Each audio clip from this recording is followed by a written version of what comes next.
porque nosotros hemos estado ahí. Espíritu de bruja. Porque sabemos que no siempre la solución es fácil. No, porque el que no es conmigo en contra de mí es, y el que conmigo no recoge de ramas.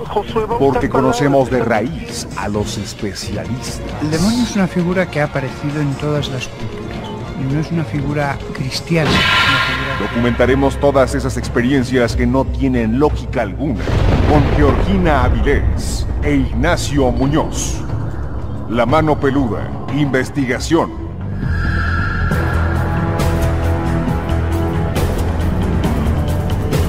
Llegó la hora de poner las evidencias sobre la mesa. Fantasmas, voces, apariciones, psicofonías, mitos y leyendas que rodean al mundo sobrenatural quedarán al descubierto aquí en La Mano Peluda, investigación.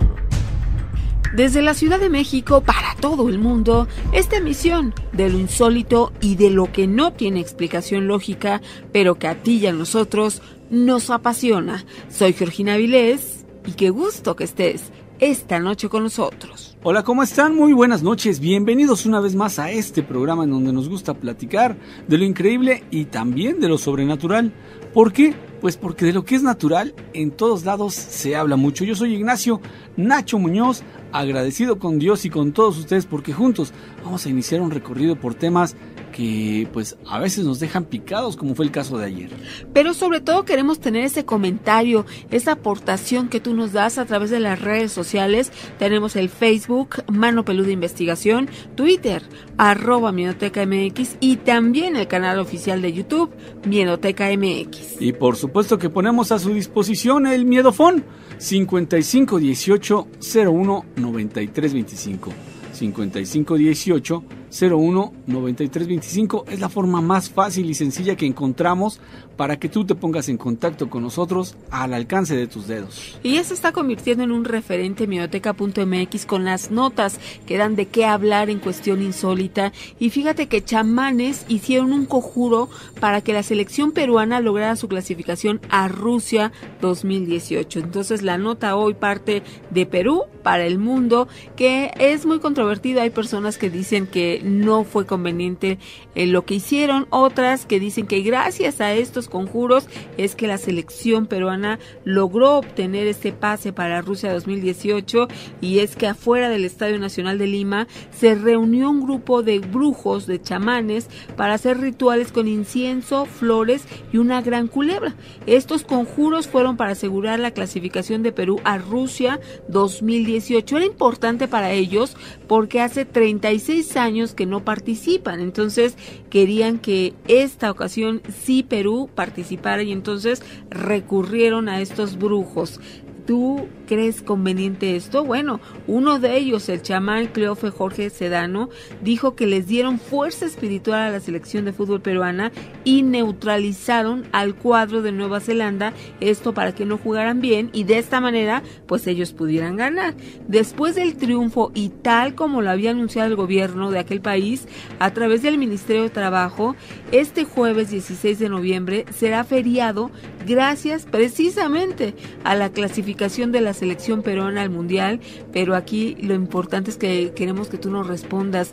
¿Tú crees que dieron resultado estos conjuros practicados para que la selección peruana ganara? ¿O fue gracias al desempeño en el juego 11 contra 11? ¿Cuál fue la razón por la que ellos ganaron y ya obtuvieron su pase para ir a Rusia 2018? Híjole, Gina, es que ahí sí, pues depende mucho de la creencia de las personas. Por supuesto que así como se utiliza el término de pareidolia para esas imágenes que nosotros le vamos dando un sentido, pues por supuesto que aplicaría en este caso, ¿no? Si ellos creen que sí surtieron efecto estos rituales, pues entonces para ellos así fue. Sin embargo, yo he visto y hemos sido testigos en varias competencias de estas del Mundial, en donde supuestamente van los brujos y hacen misas y hacen sus ceremonias, sus rituales, y no les forula, es decir, no les funciona. ¿Qué significaría?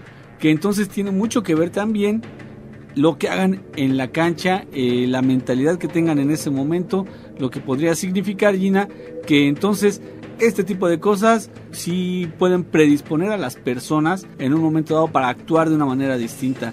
Sin embargo, el que tiene la última palabra, pues es uno mismo, ¿no? Es una manera de dar confianza. Hay personas, por ejemplo, que usan los amuletos, usan un cuarzo, puede ser, por ejemplo, en el bolso, y de esta manera se sienten protegidos. El día que no lo llevan, resulta que actúan de otra manera, porque no tienen esto que les da fuerza, que les da una manera de actuar más positiva o triunfadora. Entonces, pues aquí los brujos obviamente dicen que fue por ellos. Ahora hay quien dice que pues no, obviamente los jugadores hicieron su parte, lo hicieron muy bien, y que por eso después de 36 años pues sí se van a ir a Rusia. Sí, bueno, pues ojalá que hagan un buen papel, porque muchas veces lo que sucede es, pues lamentablemente, que esos equipos que por primera vez llegan y todo, pueden ser las dos, se convierten en ese llamado caballo negro, o definitivamente un verdadero fiasco, un fraude, y reciben unas humillaciones tremendas con las goleadas. Esperemos que para ellos, para los peruanos, porque me caen muy bien, pues les vaya perfecto, ¿no? Fíjate, Noé Madrid ya dice, yo creo que fue gracias a su desempeño. Cuando te esfuerzas lo suficiente, suceden cosas muy buenas. Eso es. Entonces, pues sí, hay que darle también el punto a favor a todos los jugadores que hicieron lo suyo. Y fíjate, Gina, hablando de este tipo de cosas que tiene que ver con pues viajes, este viaje que hará la selección peruana, hablando de cosas como los atentados del 9/11, en donde tiene que ver el desplazamiento a grandes distancias a través de un objeto, llámese una nave, un aeroplano, llámese una máquina voladora. A veces se nos olvida que el hecho de que el hombre siempre ha querido volar es una cosa que ha motivado a la tecnología, ha motivado a muchas personas para la investigación, para el desarrollo de aeronaves, y esto por supuesto nos remontaría al origen de los hermanos Wright. Ellos lograron volar una distancia pues no muy larga. Fue un pequeño vuelo que solamente duró 12 segundos en un avión con 2 hélices piloteado por Oliver, y el mismo día, tripulado por Wilbur también, la máquina sostuvo durante 1 minuto a cubrir una distancia de 255 metros. Menos de un año después, los hermanos habían perfeccionado su avión hasta desarrollar una velocidad de 1 kilómetro por minuto. Ellos volaron juntos por primera vez en 1910. Un año antes habían inaugurado la primera fábrica de aviones de los Estados Unidos. Uno de los pilotos realizó el primer vuelo transcontinental, cubriendo la distancia desde Nueva York a California en 1911. Imagínate tú, Gina, esos primeros vuelos.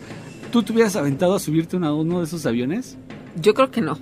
El hecho que estaban probando, igual que las personas, por ejemplo, cuando ocurrió lo del Titanic, Ajá. que era la primera vez que pues era una embarcación de este tipo, entonces fueron muy aventureros los que se arriesgaron. Sí, ahora claro. Probar este tipo de aviones cuando pues apenas estaba iniciando, yo creo que hubiera sido algo solo para intrépidos. Sí, hoy por hoy hay muchas personas que les da miedo, tan solo de imaginar que van a subirse a un avión, empiezan a ponerse nerviosos, empiezan a temblar.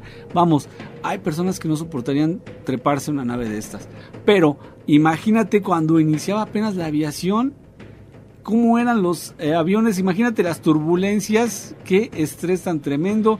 No, pues la verdad es de que sí, como tú lo mencionas, solo para valientes, pero es una muestra de cómo nuestra tecnología se ha desarrollado en 100 años, lo que ha evolucionado. ¿Será que acaso en otros 100 años ya no va a haber autos con ruedas, sino que puros autos voladores? Es que, Nacho, no digas 100 años, en una década la tecnología cómo ha evolucionado. Simplemente una muestra de ello es este programa.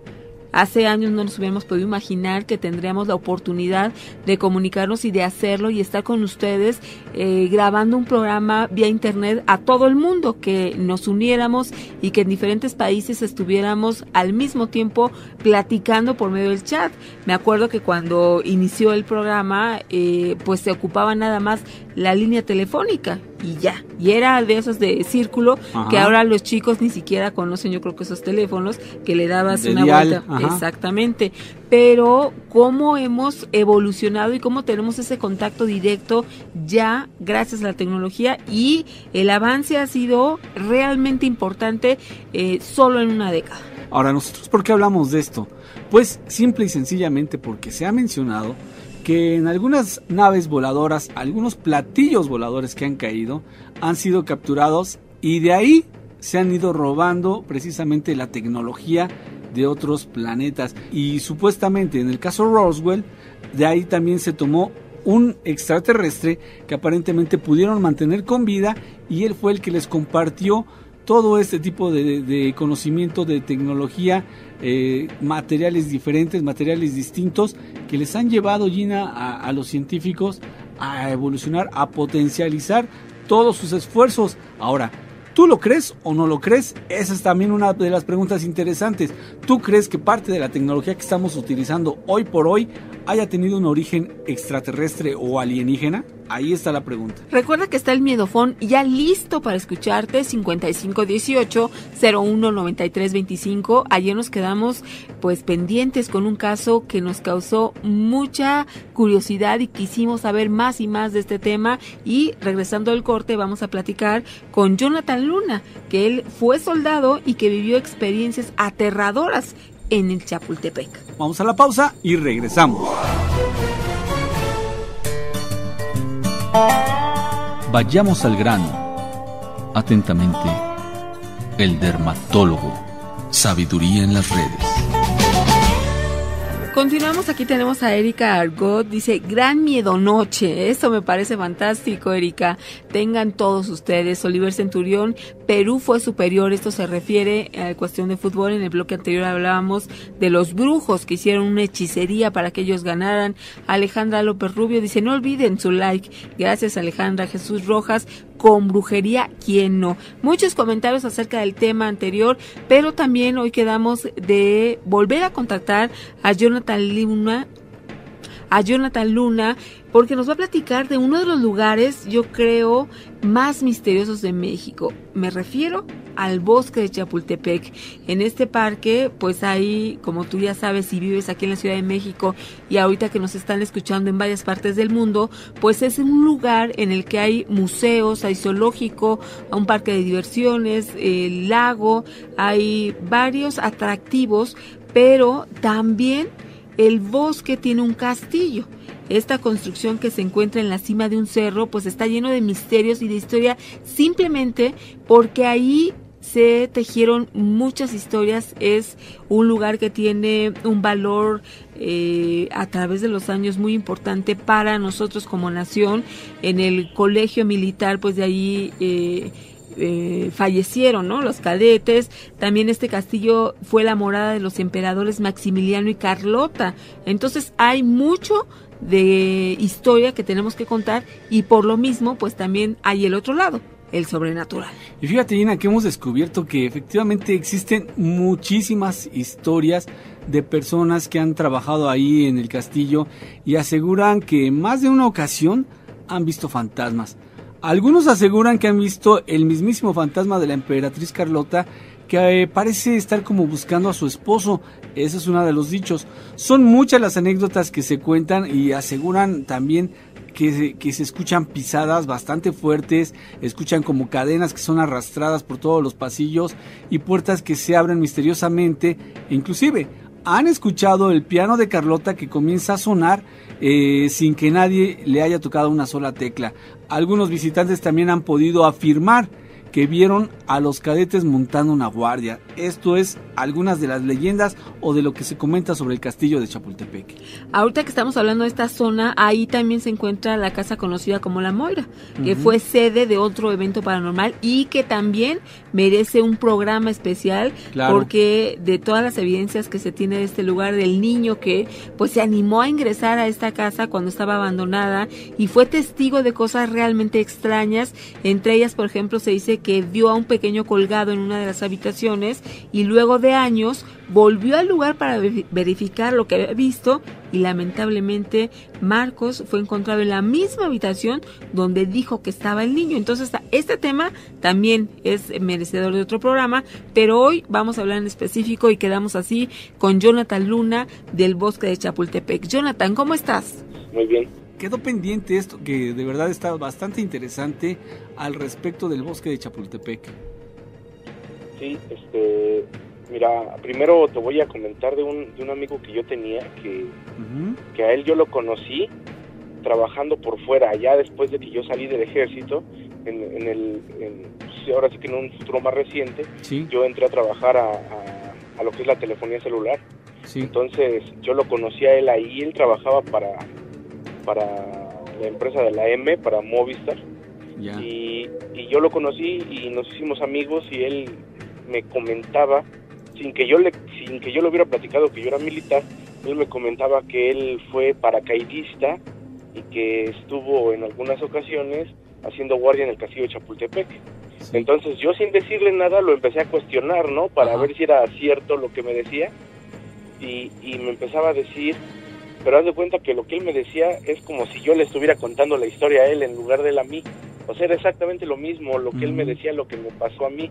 Entonces, pues yo me vi obligado, obviamente, a creerle, ¿no? Porque era exactamente la misma situación y las mismas circunstancias. Esto es que coincidieron las versiones, ¿no? Sí, o sea, lo que él me contó y lo que yo le decía era básicamente lo mismo, ¿no? Y tengo otro amigo que estaba en la Marina, que ayer igual escuché que Gina estaba diciendo que una mujer quería que su hermano contara historias, ¿no? Ajá, que le decía. Sí, sí. Igual yo también tengo la suerte de conocer a un sargento de la Marina. Ajá. Pero ¿qué crees? Que sus historias de él son con los caiviles en Guatemala. No sé si sabes quiénes son los caiviles. No, lo desconozco. Es como una rama del ejército de Guatemala. Ajá. Que es ahora sí que como los encargados de forjarte un carácter, bueno, más bien de quitarte cualquier tipo de carácter y volverte una persona sin sentimientos, ¿sí me entiendes? Ajá. Para que tú cuando regreses o te incorpores con tu batallón te vuelvas insensible y no te cueste ningún trabajo intercambiar balazos con los narcos, ¿sí me entiendes? Sí. Básicamente para eso los mandan con los caiviles. Él me contó varias historias que pasaron allá con los caiviles que estaban muy, muy pesadas. Uh-huh. Pero te decía de mi amigo que él era paracaidista.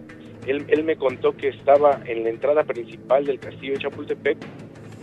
Sí. Y las dos historias, haz de cuenta que es básicamente lo mismo, nada más que te la voy a contar como en tercera persona, como si él me la estuviera contando a mí, ¿no? Adelante. Él me decía que estaba él en la entrada principal y enfrente de él estaba otro compañero. Entonces estaban leyendo una revista, porque cuando él estaba, pues básicamente yo creo que todavía no había celulares. Él estaba en el 91, en el 90, a él le sucedió. Entonces en la entrada principal, él estaba separado como a unos 3-4 metros de su otro compañero, y dicen que se escuchó la puerta que se abría. Obviamente la puerta estaba cerrada, pero el sonido de la puerta, así de película de terror, como se va abriendo, va rechinando, y dice que él se volteó a ver con su cuate, y la puerta estaba cerrada, pero nada, se escuchaba cómo se estaba abriendo, y se escuchaban los sonidos de patas de caballos que estaban entrando con una carreta. Y eso exactamente fue lo que yo escuché. Igual me quedé viendo con mi cuate, escuchando el sonido de la puerta, cómo se estaba abriendo, rechinando, y los caballos. Y mi cuate y yo prácticamente nada más, bueno, yo sentí el escalofrío en mi cuerpo, sentí el frío recorrerme, y le dije, en el momento que estábamos escuchando, yo le dije, oye, no inventes, ¿qué es esto? Uh-huh. Esa fue básicamente la primera experiencia que a mí me pasó ahí adentro, ¿no? Ayer estaba escuchando, y ahorita estaba escuchando que estaban diciendo de lo de Carlota, ¿no? Que muchos dicen que se aparece. Sí, básicamente nosotros las veces que la llegamos a ver, bueno, en dado caso que fuera ella, ¿no? Si llegamos a ver la silueta de una mujer, era pero en los patios interiores, no era en los pasillos. Ajá. Era en los patios interiores, y nosotros sabíamos que no era nadie, porque a ti te mandan a dar un recorrido cada cierto tiempo, pero no hay nadie de planta, no hay nadie que esté en los pasillos. O sea que si tú estás dando el recorrido, no tiene por qué haber alguien más en el recorrido. Entonces, si tú te topas algo o ves algo, no es un compañero. Entonces, entre los pasillos de todos los ¿cómo te puedo decir? Los árboles y todos las plantas que hay en el interior, mis compañeros llegaron a ver a una mujer sentada, pero ¿qué crees? Que ellos ya no avanzaban, o sea, la veían a la distancia y ellos entendían qué era y se quedaban ahí y ya no avanzaban. O sea, a pesar de que nuestro trabajo era vigilar, sí, pues como que no les daba el valor para acercarse cuando veían a la silueta de la mujer que estaba sentada entre las plantas o en los, ¿cómo se puede decir? En los niveles de concreto que usa la gente para sentarse, ¿no? Sí. No les daba el valor para acercarse cuando veían la silueta. La vestimenta que tenía esta mujer era de otra época. Era un vestido de esos como con hombreras, así muy bueno, o al menos a la distancia era lo que parecía, porque nunca la vimos, se puede decir, de frente. La llegamos a ver como a unos 15, 20 metros de distancia, y la vez que yo la vi sentada, yo no la vi de pie, yo la vi sentada y dándome la espalda. Entonces, lo que sí sobresalía eran sus sombreras de su vestido, o bueno, al menos quiero pensar yo que era un vestido, ¿no? Porque te digo, estaba de espaldas y tenía las piernas dobladas hacia el lugar contrario hacia donde yo la estaba viendo, y se le veían únicamente las sombreras de su vestido y su cabello largo, ¿no? O sea, más o menos a media espalda. Pero ahora sí que nunca tuve la oportunidad de verla de frente o verla a los ojos, no, siempre fue a la distancia. Y eso que comentabas ahorita del piano, sí, al menos nosotros nunca lo escuchamos. Un compañero dice que escuchó como si estuvieran moviendo un mueble en un pasillo. No sé si has visto un pasillo donde hay azulejos blancos y negros, sí, y hay como unos ventanales grandes. Sí. ¿Sí los has llegado a ver? Sí, cuando he ido, sí. Ajá, sí. Bueno, en ese pasillo particularmente, cuando hacen un rondín en el interior, se escucha que mueven muebles, como si alguien estuviera empujando un mueble así, que pesa mucho, ¿no? Haciendo el esfuerzo, se escuchaba así a lo lejos, ¿no?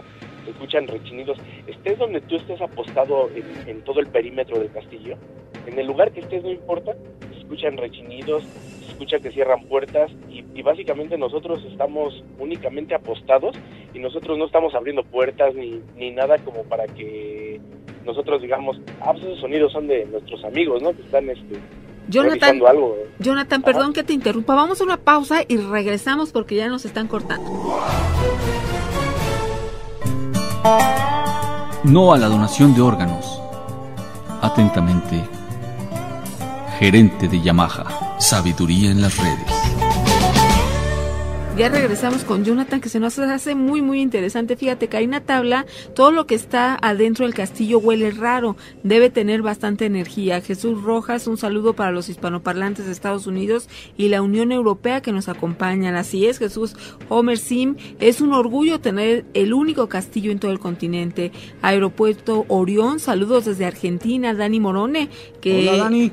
Sí, estuvo con nosotros en la versión extended hablando de los humitas. Concepción Gutiérrez de León, Guanajuato. Vamos a seguir con Jonathan. Entonces nos cuentas que se escuchan en el castillo que mueven muebles. Ustedes no movían nada y de repente escuchaban. ¿Esto era en la madrugada o a cualquier hora? No, en la madrugada nada más. Después de las 11, 12 de la noche hasta las 6, 7 de la mañana. En ese rango de 7, 8 horas era cuando pasaba todo, ¿no? No, en el día, yo que recuerde que haya estado ahí, nunca vi nada, nunca escuché nada, todo siempre pasaba en la noche. Y todos los que yo conozco que han estado apostados haciendo guardia, todos coinciden en que han escuchado que se abren las puertas estando cerradas, o sea, se escucha el crujir, y se escucha que entran caballos, pero son muy específicos al decir que está arrastrando una carreta, porque dicen que aparte de los pasos del caballo, se escucha el sonido de la rueda atrás de ellos. Y igual que cuando me pasó a mí, escalofrío, porque pues, no estás viendo nada, solamente lo estás escuchando, y básicamente está pasando enfrente de tu nariz, pero tú no lo ves, nada más lo estás oyendo, y eso yo creo que da como que más miedo que incluso verlo, ¿no?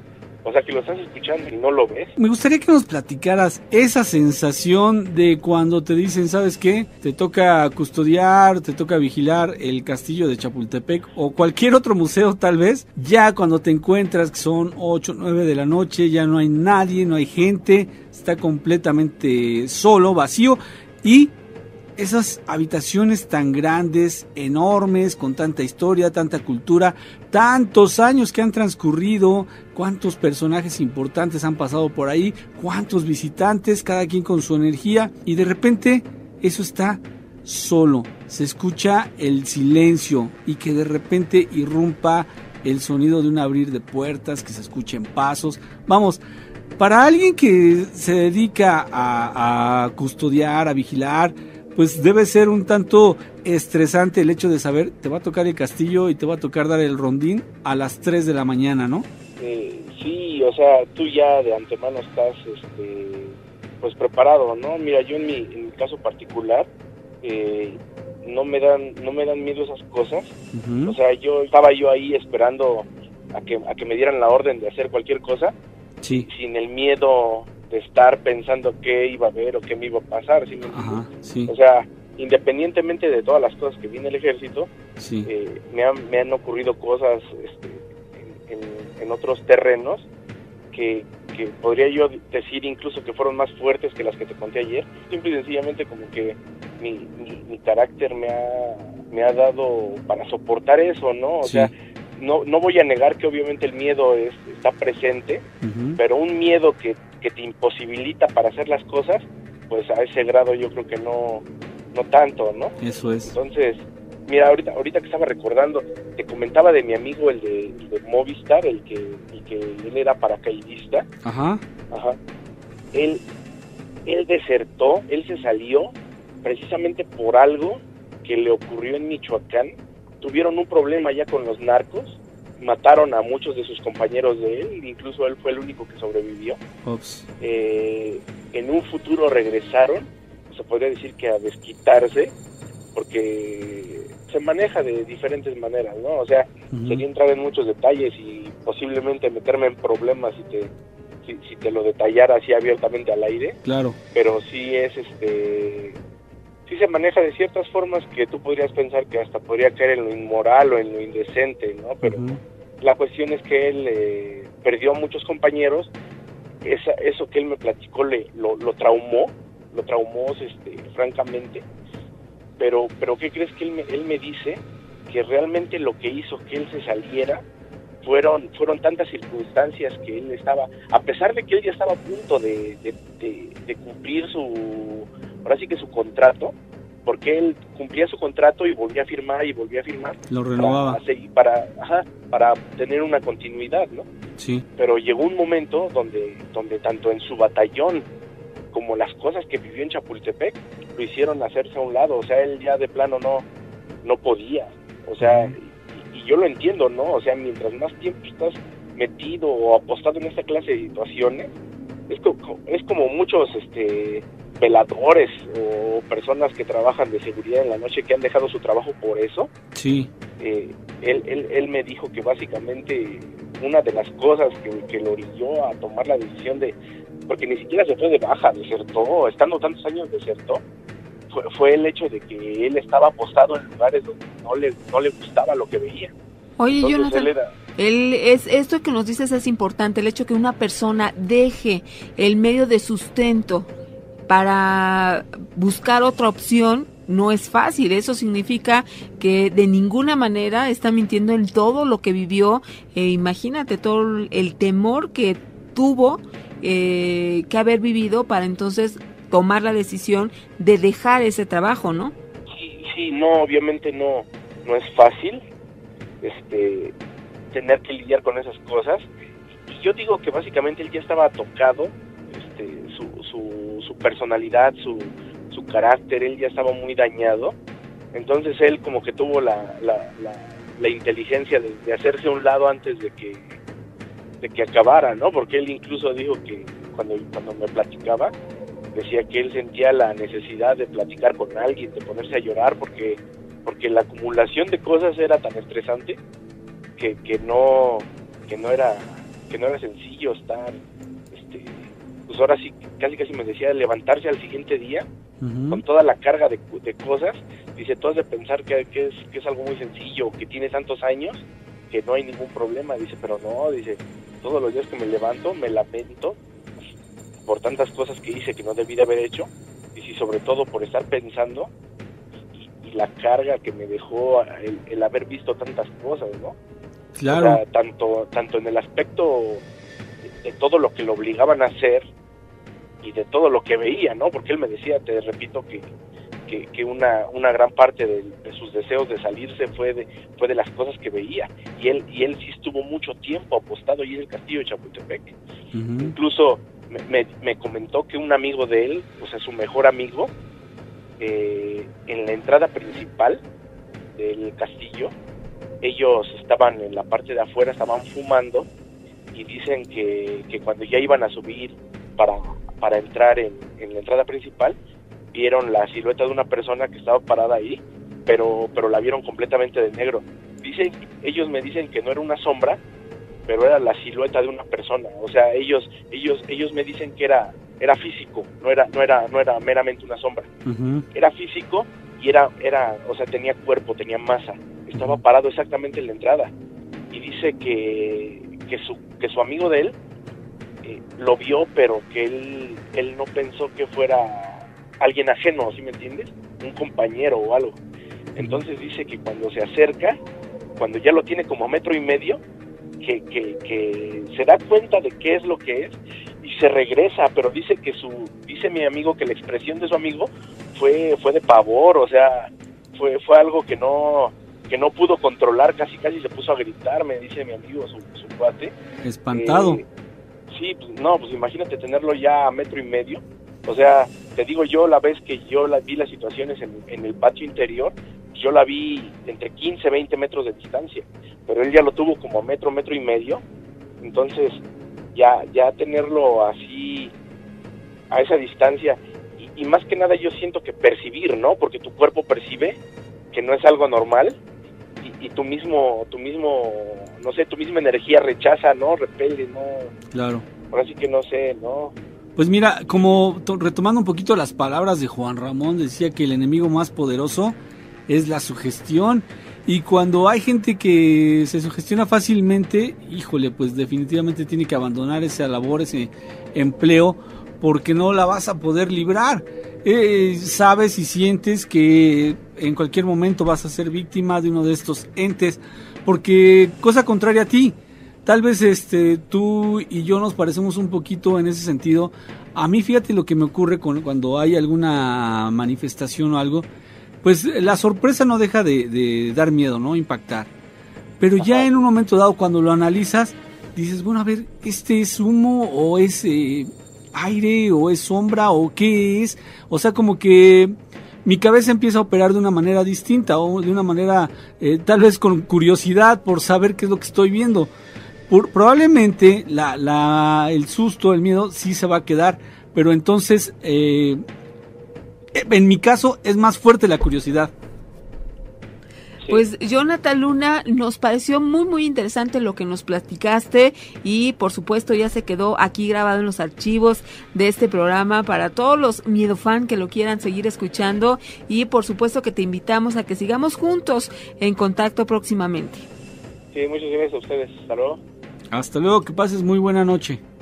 Vamos a ir a una pausa, Nacho. El miedofón está listo, 5518-01-9325, para que nos envíes comentarios, relatos, fotos, imágenes, lo que tú quieras. Ahí está listo el miedofón. Mi esposa tiene un gran físico. Atentamente, Albert Einstein. Sabiduría en las redes. continuamos y estamos recibiendo sus mensajes. Aquí, por ejemplo, Carlos Alberto Uriostegui dice: saludos, Gina y Nacho, ¿para cuándo el segundo Miedotol?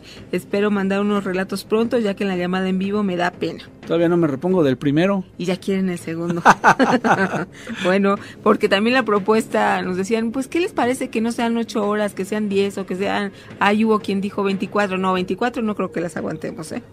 Bueno, el método de transmisión que utilizamos soporta 8 horas y ya ven que nos quedaron mal porque nos quedaron a deber 10 minutos, nos cortaron antes. Tendríamos que hacerlo como que con un break, ¿no? Pues sí, Nacho, pero bueno, vamos a hacer la planeación correcta. Nos quedamos un viernes y nos vamos el lunes. Ándale, pues, y ya nos sacan literalmente como zombies.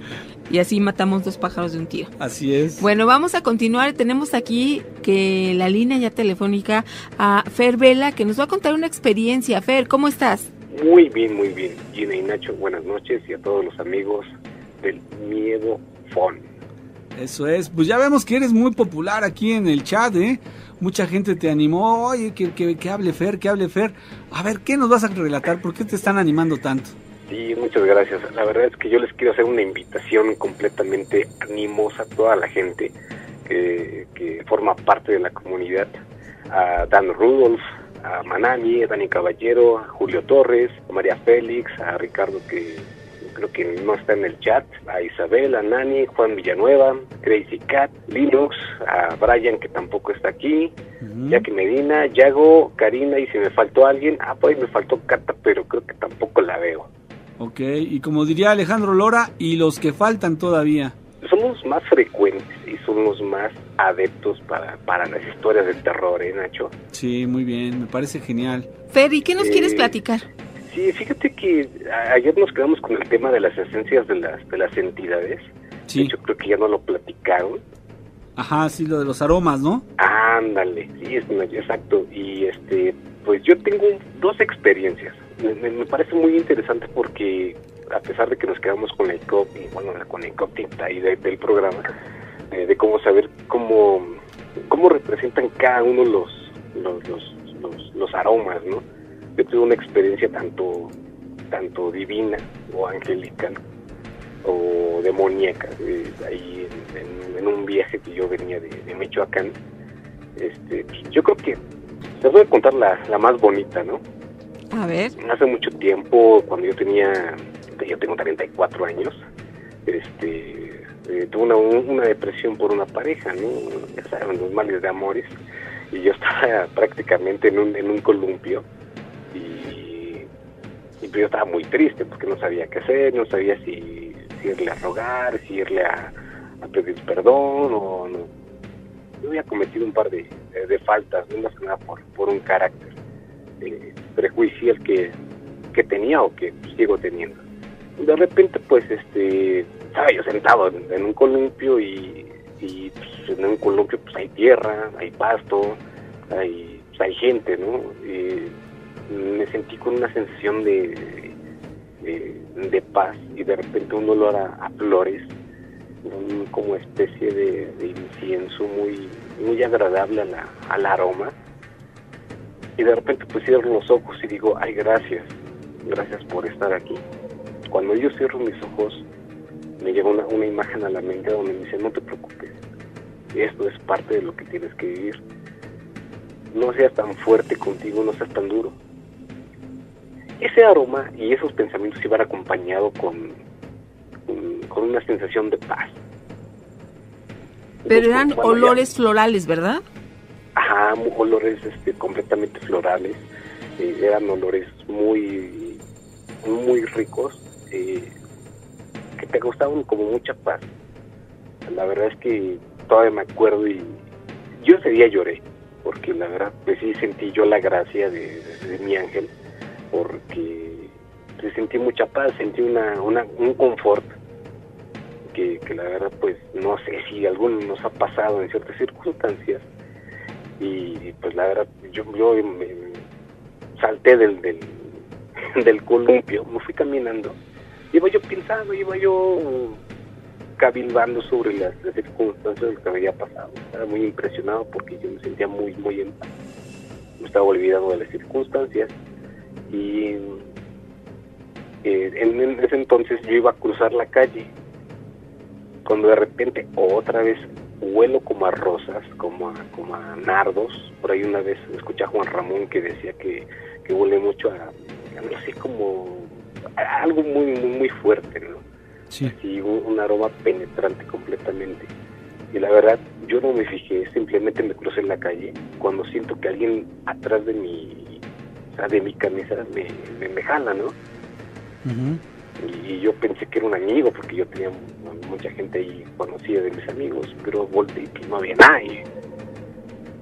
Sí. Y entonces pienso y me llega a la mente de una persona más o menos como de mi edad, delgada. Me dice, tranquilo. O sea, en mi mente yo escuché que me decían tranquilo. Piensa.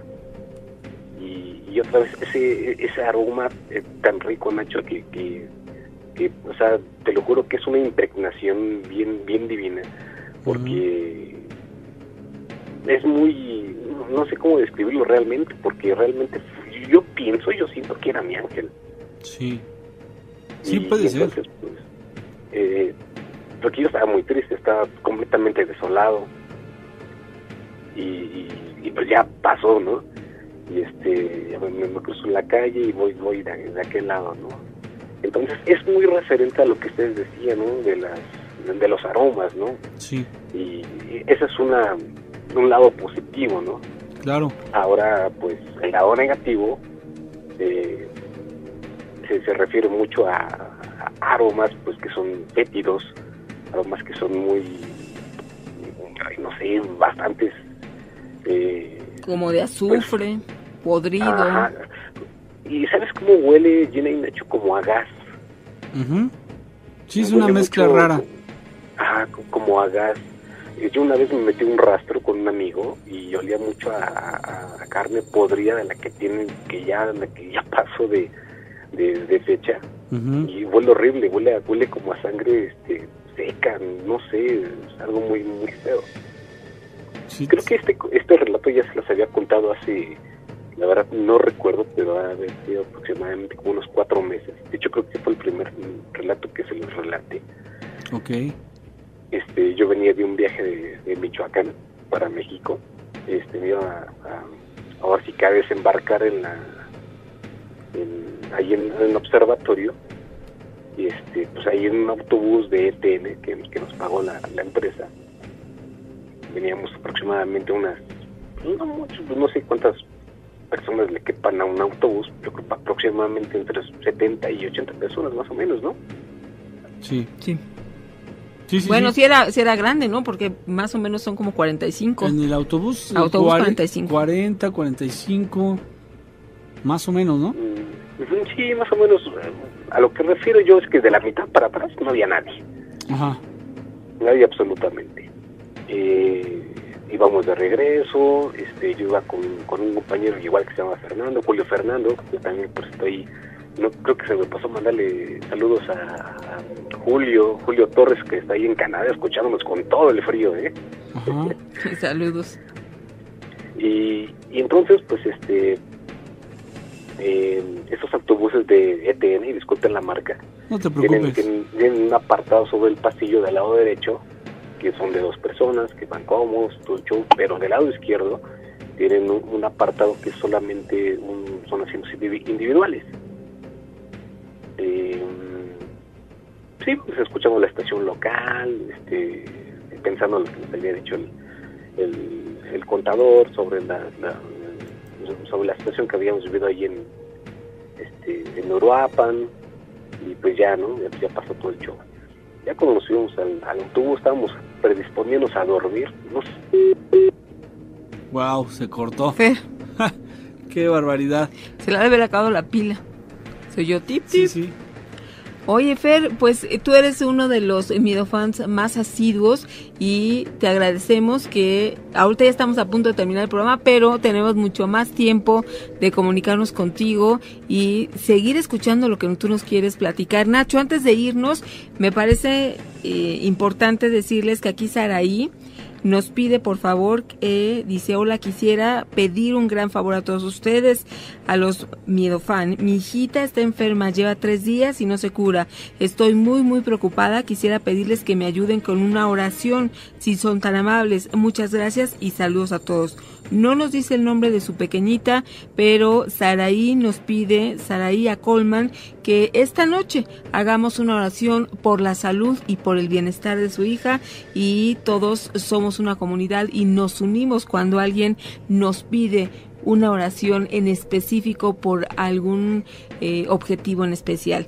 Gracias por haber estado con nosotros. Mañana tenemos una cita. Que Dios te bendiga. Soy Georgina Avilés. Así es, yo también me despido. Soy Ignacio Nacho Muñoz, agradecido con Dios y con todos ustedes, porque juntos, bueno, pudimos platicar de algunas leyendas que no conocíamos del castillo de Chapultepec, y tocamos un poquito este aspecto que tienen que ver los aromas con los espíritus y los entes del más allá.